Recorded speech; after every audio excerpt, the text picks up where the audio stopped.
자, 오늘 우리는 소요리문답 43문을 공부하게 될 겁니다. 43문은 이 서문의 내용에 관한 겁니다. 먼저 소요리문답 44문을 보겠습니다. 십계명의 서문이 우리에게 교훈하는 것이 무엇인가? 십계명의 서문이 우리에게 교훈하는 것은 하나님께서 주도 되시고 우리 하나님도 되시고 또 우리의 구속자도 되시는 고로 우리가 마땅히 그의 계명을 지켜야 하겠다 하는 것이다.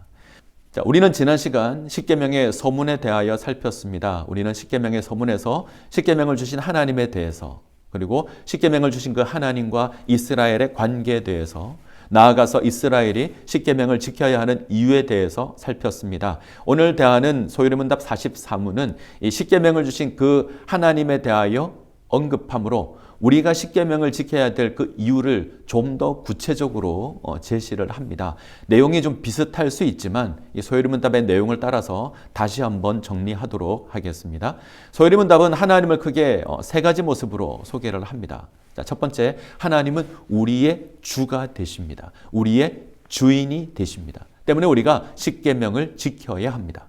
자, 시편 100편 3절을 보시면 여호와가 우리의 하나님이신 줄 너희는 알지어다. 그는 우리를 지으시니요 우리는 그의 것이니 그의 백성이요 그의 기르시는 양이로다. 하나님께서 우리를 창조하셨습니다. 곧 하나님은 우리의 주인이 되십니다. 우리의 왕이 되시며 우리의 목자가 되십니다. 그러기에 우리는 하나님의 계명에 순종하는 삶을 살아가야 합니다. 자, 두 번째, 하나님은 우리의 하나님이 되십니다. 하나님께서 애굽 땅 종되었던 집에서 이스라엘을 구원하여 내심으로 자유롭게 하십니다. 그리고 이스라엘을 하나님의 산으로 인도하여서 언약을 맺습니다. 나는 너희의 하나님이 되고 너희는 내 백성이 되리라 언약을 맺습니다. 이것으로 이스라엘의 하나님이 되십니다.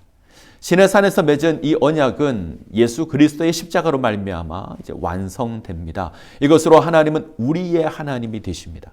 하나님의 놀라운 헌신으로 우리가 하나님과 관계가 됩니다. 그러기에 우리는 하나님의 계명을 마땅히 지켜가야 합니다. 자, 세 번째, 하나님은 우리의 구속자가 되십니다.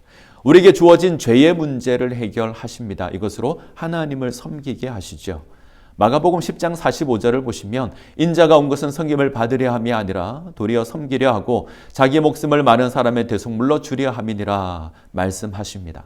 예수님께서 이 땅에 오신 것은 자기 목숨을 우리 죄를 위한 대속물로 주시기 위해서입니다. 이때 대속물은 전쟁의 포로나 노예를 자유롭게 하기 위하여 지불하는 금액을 의미합니다.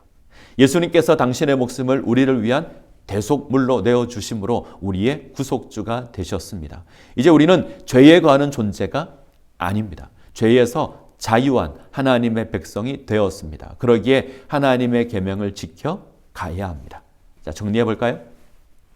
하나님께서 우리의 주인이 되십니다. 우리의 하나님이 되시고 우리의 구속자가 되십니다. 이 놀라운 감격으로 지켜가야 하는 것이 십계명입니다. 베드로전서 1장 17절 18절은 이렇게 말씀합니다. 너희가 알거니와 너희 조상에 물려준 헛된 행실에서 대속함을 받은 것은 은이나 금같이 없어질 것으로 된 것이 아니요 오직 흠없고 점없는 어린 양 같은 그리스도의 보배로운 피로 된 것이니라. 베드로는 우리의 구원에 대해서 이렇게 고백합니다. 우리의 잘못된 행실이 구원받은 것은 은이나 금같이 헛된 것으로 된 것이 아니다. 그것은 흠없고 점없는 그리스도의 보배로운 피로 된 것이다. 자, 이 구절의 의미가 중요합니다. 만약 우리의 구원이 이 세상의 은이나 금이었다면 우리는 그것을 쫓는 삶을 살아갈 겁니다. 이것은 애굽에서 종으로 살 때 지녔던 목표입니다. 그런데 우리의 구원은 거룩한 그리스도의 보배로운 피로 된 것입니다. 때문에 우리의 삶의 목표는 이 예수 그리스도의 거룩이 되어야 합니다. 이것이 우리 삶의 목표가 됩니다. 이것을 위해서 우리에게 주어진 것이 십계명입니다. 이 사실을 기억하시고 십계명을 지켜 나가시기 바랍니다.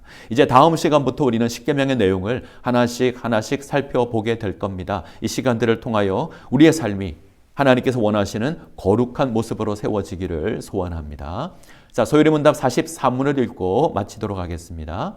십계명의 서문이 우리에게 교훈하는 것이 무엇인가? 십계명의 서문이 우리에게 교훈하는 것은 하나님께서 주도 되시고 우리 하나님도 되시고 또 우리의 구속자도 되시는 고로 우리가 마땅히 그의 계명을 지켜야 하겠다 하는 것이다. 기도하겠습니다.